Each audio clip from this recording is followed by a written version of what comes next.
ಕರ್ನಾಟಕದ ಬೈ ಎಲೆಕ್ಷನ್ನಲ್ಲಿ ಕಾಂಗ್ರೆಸ್ ಗೆದ್ದ ಬಳಿಕ ಸಿಎಂ ಸಿದ್ದರಾಮಯ್ಯನವರ ವರಸೆಯೇ ಈಗ ಬದಲಾಗಿದೆ. ನಾನು ದೆಹಲಿಗೆ ಹೋಗಲ್ಲ, ಪಟ್ಟವನ್ನ ಬಿಡಲ್ಲ ಅನ್ನೋ ಸಂದೇಶವನ್ನ ಬಹಿರಂಗವಾಗಿಯೇ ನೀಡ್ತಾ ಇದ್ದಾರೆ. ಸಿದ್ದರಾಮಯ್ಯರ ಸಮರ ಕಲಿಯ ಬಲಿಯಲ್ಲಿ ಡಿಕೆಶಿ ಬಣ ಬಿತ್ತ ಅನ್ನೋ ಚರ್ಚೆ ಈಗ ಜೋರಾಗಿ ನಡೀತಾ ಇದೆ. ಈ ಕುರಿತಾಗಿ ಒಂದು ವರದಿ ಇದೆ, ನೋಡ್ಕೊಂಡು ಬನ್ನಿ.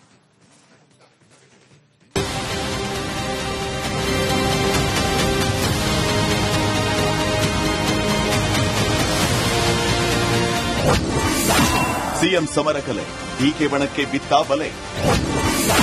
ಅವರಿನಲ್ಲೇ ನಿಂತು ಸಂದೇಶ ಕೊಟ್ಟ ಸಿದ್ದರಾಮಯ್ಯ. ಕರ್ನಾಟಕ ರಾಜ್ಯ ರಾಜಕೀಯ ದಿನದಿಂದ ದಿನಕ್ಕೆ ಹೊಸ ರೂಪ ಪಡೆದುಕೊಳ್ತಾ ಇದೆ. ಅದರಲ್ಲೂ ರಾಜ್ಯದ ಬೈ ಎಲೆಕ್ಷನ್ಗಳ ರಿಸಲ್ಟ್ ಬಂದ ಮೇಲಂತೂ ಸಿದ್ದರಾಮಯ್ಯ ಬಣ ಸೇಫ್ ಮೋಡ್ಗೆ ಜಾರಿ. ಮಾತ್ರವಲ್ಲ, ನಮ್ಮದೇ 5 ವರ್ಷದ ಸರ್ಕಾರ ಅನ್ನೋ ಸಂದೇಶವನ್ನು ನೇರವಾಗಿ ನೀಡ್ತಾ ಇದೆ.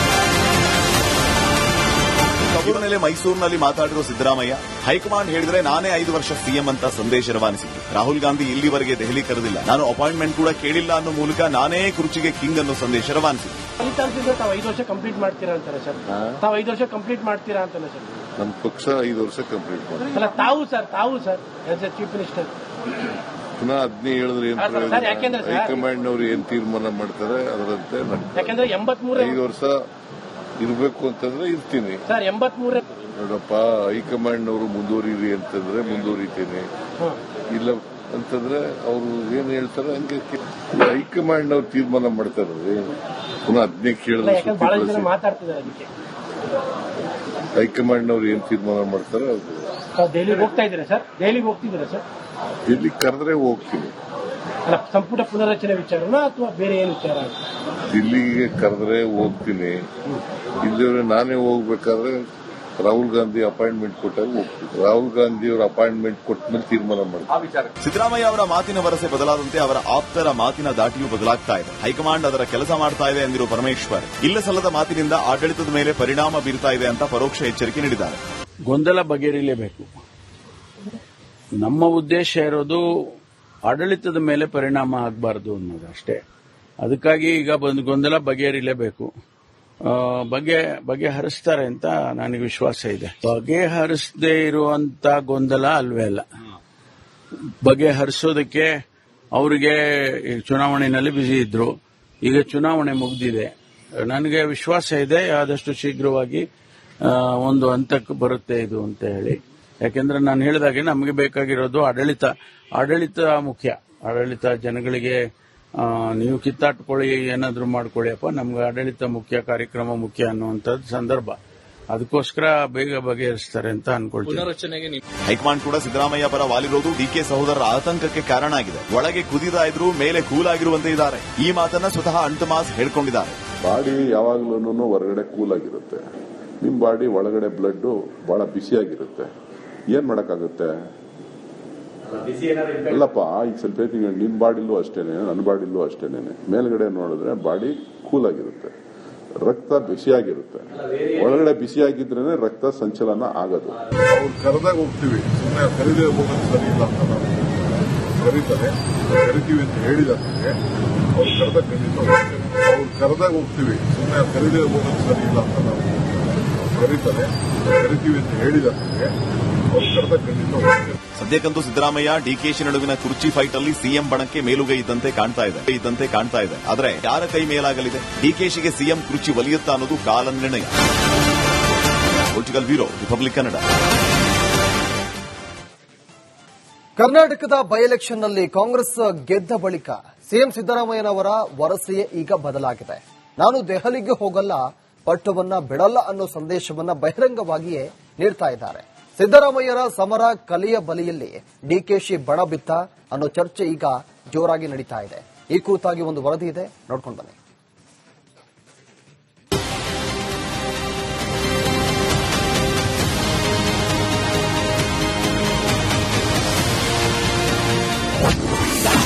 ಸಿಎಂ ಸಮರ ಕಲೆ, ಡಿಕೆ ಬಣಕ್ಕೆ ಬಿತ್ತಾ ಬಲೆ. ಅವರಿನಲ್ಲೇ ನಿಂತು ಸಂದೇಶ ಕೊಟ್ಟ ಸಿದ್ದರಾಮಯ್ಯ. ಕರ್ನಾಟಕ ರಾಜ್ಯ ರಾಜಕೀಯ ದಿನದಿಂದ ದಿನಕ್ಕೆ ಹೊಸ ರೂಪ ಪಡೆದುಕೊಳ್ತಾ ಇದೆ. ಅದರಲ್ಲೂ ರಾಜ್ಯದ ಬೈ ಎಲೆಕ್ಷನ್ಗಳ ರಿಸಲ್ಟ್ ಬಂದ ಮೇಲಂತೂ ಸಿದ್ದರಾಮಯ್ಯ ಬಣ ಸೇಫ್ ಮೋಡ್ಗೆ ಜಾರಿ. ಮಾತ್ರವಲ್ಲ, ನಮ್ಮದೇ 5 ವರ್ಷದ ಸರ್ಕಾರ ಅನ್ನೋ ಸಂದೇಶವನ್ನು ನೇರವಾಗಿ ನೀಡ್ತಾ ಇದೆ. ಸಭೆಯಲ್ಲಿ ಮೈಸೂರಿನಲ್ಲಿ ಮಾತಾಡಿರೋ ಸಿದ್ದರಾಮಯ್ಯ ಹೈಕಮಾಂಡ್ ಹೇಳಿದ್ರೆ ನಾನೇ 5 ವರ್ಷ ಸಿಎಂ ಅಂತ ಸಂದೇಶ ರವಾನಿಸಿದ್ರು. ರಾಹುಲ್ ಗಾಂಧಿ ಇಲ್ಲಿವರೆಗೆ ದೆಹಲಿ ಕರೆದಿಲ್ಲ, ನಾನು ಅಪಾಯಿಂಟ್ಮೆಂಟ್ ಕೂಡ ಕೇಳಿಲ್ಲ ಅನ್ನೋ ಮೂಲಕ ನಾನೇ ಕುರ್ಚಿಗೆ ಕಿಂಗ್ ಅನ್ನೋ ಸಂದೇಶ ರವಾನಿಸಿದ್ರು. ಫಲಿತಾಂಶದಿಂದ ತಾವು 5 ವರ್ಷ ಕಂಪ್ಲೀಟ್ ಮಾಡ್ತೀರಾ ಅಂತಾರೆ ಸರ್. ತಾವು 5 ವರ್ಷ ಕಂಪ್ಲೀಟ್ ಮಾಡ್ತೀರಾ ಅಂತಾನೆ ಸರ್. ನಮ್ಮ ಪಕ್ಷ 5 ವರ್ಷ ಕಂಪ್ಲೀಟ್ ಮಾಡಿ ಅಲ್ಲ ತಾವು sir as A chief minister ಪುನಃ 15 ಹೇಳಿದ್ರೆ ಏನ್ ಸರ್, ಯಾಕೆಂದ್ರೆ ಸರ್ ಹೈಕಮಾಂಡ್ ಅವರು ಏನ್ ತೀರ್ಮಾನ ಮಾಡ್ತಾರೆ ಅದರಂತೆ ಯಾಕಂದ್ರೆ 83 5 ವರ್ಷ ಇರಬೇಕು ಅಂತಂದ್ರೆ ಇರ್ತೀನಿ ಸರ್. 83 ನೋಡಪ್ಪ, ಹೈಕಮಾಂಡ್ ಅವರು ಮುಂದುವರಿರಿ ಅಂತಂದ್ರೆ ಮುಂದುವರಿತೀನಿ, ಇಲ್ಲ ಅಂತಂದ್ರೆ ಅವರು ಏನ್ ಹೇಳ್ತಾರೆ ಹಂಗೆ ಹೈಕಮಾಂಡ್ ಅವ್ರು ತೀರ್ಮಾನ ಮಾಡ್ತಾರೆ. ಪುನಃ 15 ಕೇಳಿದ್ರೆ ಯಾಕಂದ್ರೆ ಬಹಳ ಜನ ಮಾತಾಡ್ತಿದ್ದಾರೆ ಅದಕ್ಕೆ. ಹೈಕಮಾಂಡ್ ಅವ್ರು ಏನ್ ತೀರ್ಮಾನ ಮಾಡ್ತಾರೆ ಅದು ದೆಹಲಿಗೆ ಹೋಗ್ತಾ ಇದ್ದೀರಾ ಸರ್? ದೆಹಲಿಗೆ ಹೋಗ್ತಿದ್ದೀರಾ ಸರ್? ಡೆಲ್ಲಿ ಕರೆದ್ರೆ ಹೋಗ್ತೀನಿ. ಅಲ್ಲ, ಸಂಪುಟ ಪುನರಚನೆ ವಿಚಾರನಾ ಅಥವಾ ಬೇರೆ ಏನು ವಿಚಾರ? ದಿಲ್ಲಿಗೆ ಕರೆದ್ರೆ ಹೋಗ್ತೀನಿ, ಇಲ್ಲದ್ರೆ ನಾನೇ ಹೋಗ್ಬೇಕಾದ್ರೆ ರಾಹುಲ್ ಗಾಂಧಿ ಅಪಾಯಿಂಟ್ಮೆಂಟ್ ಕೊಟ್ಟಾಗ ಹೋಗ್ತೀನಿ. ರಾಹುಲ್ ಗಾಂಧಿ ಅವರ ಅಪಾಯಿಂಟ್ಮೆಂಟ್ ಕೊಟ್ಟ ಮೇಲೆ ತೀರ್ಮಾನ ಮಾಡ್ತೀನಿ. ಸಿದ್ದರಾಮಯ್ಯ ಅವರ ಮಾತಿನ ವರಸೆ ಬದಲಾದಂತೆ ಅವರ ಆಪ್ತರ ಮಾತಿನ ದಾಟಿಯೂ ಬದಲಾಗ್ತಾ ಇದೆ. ಹೈಕಮಾಂಡ್ ಅದರ ಕೆಲಸ ಮಾಡ್ತಾ ಇದೆ ಎಂದಿರುವ ಪರಮೇಶ್ವರ್ ಇಲ್ಲ ಸಲ್ಲದ ಮಾತಿನಿಂದ ಆಡಳಿತದ ಮೇಲೆ ಪರಿಣಾಮ ಬೀರ್ತಾ ಇದೆ ಅಂತ ಪರೋಕ್ಷ ಎಚ್ಚರಿಕೆ ನೀಡಿದ್ದಾರೆ. ಗೊಂದಲ ಬಗೆಹರಿಯಲೇಬೇಕು. ನಮ್ಮ ಉದ್ದೇಶ ಇರೋದು ಆಡಳಿತದ ಮೇಲೆ ಪರಿಣಾಮ ಆಗಬಾರದು ಅನ್ನೋದು ಅಷ್ಟೇ. ಅದಕ್ಕಾಗಿ ಈಗ ಗೊಂದಲ ಬಗೆಹರಿಯಲೇಬೇಕು. ಬಗೆಹರಿಸ್ತಾರೆ ಅಂತ ನನಗೆ ವಿಶ್ವಾಸ ಇದೆ. ಬಗೆಹರಿಸದೇ ಇರುವಂತ ಗೊಂದಲ ಅಲ್ವೇ ಅಲ್ಲ. ಬಗೆಹರಿಸೋದಕ್ಕೆ ಅವರಿಗೆ ಚುನಾವಣೆಯಲ್ಲಿ ಬ್ಯುಸಿ ಇದ್ರು. ಈಗ ಚುನಾವಣೆ ಮುಗಿದಿದೆ. ನನಗೆ ವಿಶ್ವಾಸ ಇದೆ ಆದಷ್ಟು ಶೀಘ್ರವಾಗಿ ಒಂದು ಹಂತಕ್ಕೆ ಬರುತ್ತೆ ಇದು ಅಂತ ಹೇಳಿ. ಯಾಕೆಂದ್ರೆ ನಾನು ಹೇಳಿದಾಗೆ ನಮಗೆ ಬೇಕಾಗಿರೋದು ಆಡಳಿತ ಮುಖ್ಯ. ಆಡಳಿತ ಜನಗಳಿಗೆ ನೀವು ಕಿತ್ತಾಟ್ಕೊಳ್ಳಿ, ಏನಾದ್ರೂ ಮಾಡ್ಕೊಳ್ಳಿಯಪ್ಪ, ನಮ್ಗೆ ಆಡಳಿತ ಮುಖ್ಯ, ಕಾರ್ಯಕ್ರಮ ಮುಖ್ಯ ಅನ್ನುವಂಥದ್ದು ಸಂದರ್ಭ.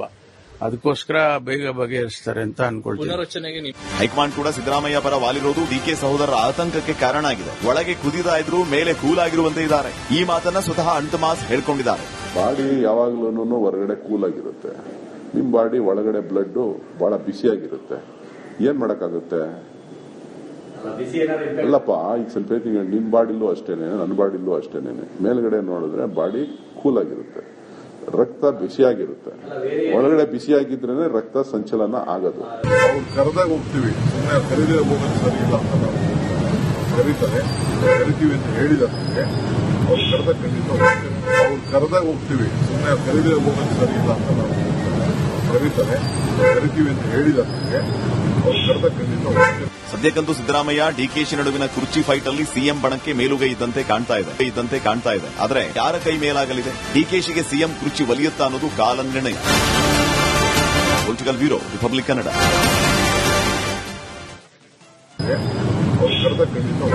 ಸದ್ಯಕ್ಕಂತೂ ಸಿದ್ದರಾಮಯ್ಯ ಡಿಕೆಶಿ ನಡುವಿನ ಕುರ್ಚಿ ಫೈಟ್ ಅಲ್ಲಿ ಸಿಎಂ ಬಣಕ್ಕೆ ಮೇಲುಗೈ ಇದ್ದಂತೆ ಕಾಣ್ತಾ ಇದೆ. ಆದರೆ ಯಾರ ಕೈ ಮೇಲಾಗಲಿದೆ? ಡಿಕೆಶಿಗೆ ಸಿಎಂ ಕುರ್ಚಿ ಒಲಿಯುತ್ತಾ ಅನ್ನೋದು ಕಾಲ ನಿರ್ಣಯ. Political bureau, Republic Kannada.